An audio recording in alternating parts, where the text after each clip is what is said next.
Dealing with other businesses that are looking for materials is a far different business than dealing with hundreds of people a day, who are coming in looking for a meal.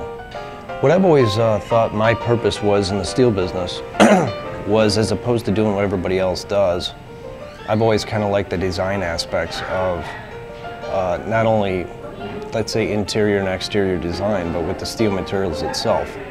So I've always been drawn towards building monuments or designing or building things that nobody else has built.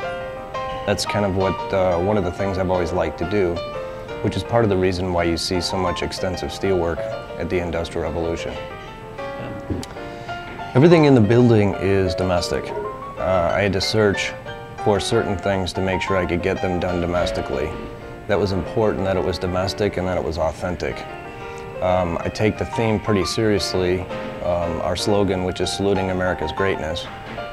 It's kind of a tall order when you're saluting America's greatness. So the theme had to be good, had to be top-notch, had to be high quality, and it just had to be something that was great. I wanted it to celebrate our vast industries that we've had for such a long time, as well as kind of showcase to the person who comes in off the street our level of craftsmanship that we've had as a country.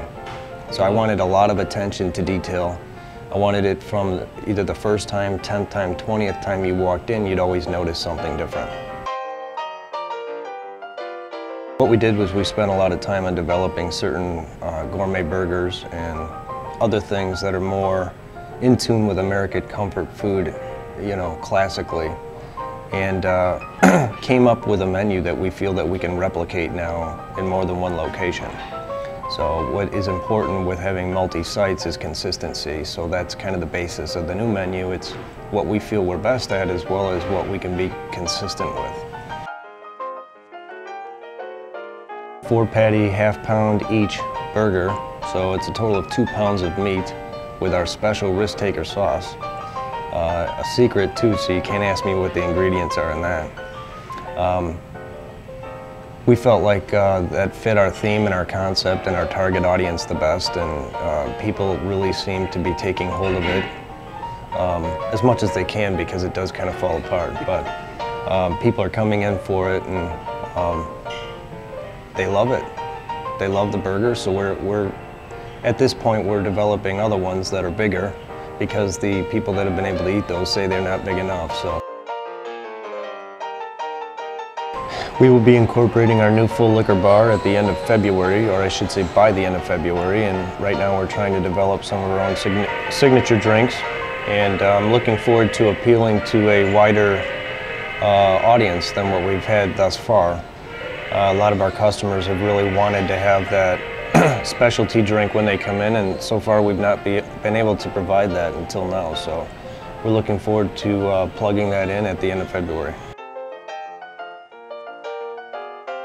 Aside from the food, and aside from the aesthetics and the architectural look, I like to think that people think it has a lot of meaning and purpose, and ultimately what I've always wanted to do with it, and what I hope it actually does do, is motivate and inspire the guest. I like to hear about the people that come in from out of town. I get feedback quite a bit about just how much they kind of fell in love with the theme while they were here, and they just can't wait to drive back next time they're in town. Those are always some of the funnest things I get to hear about. And people will tell me stories about they took their family in, or their grandparents, and they got to learn a lot about their past through their family just because of looking at the photographs. And their family just started talking about their roots and things Grandpa used to do and great-grandpa.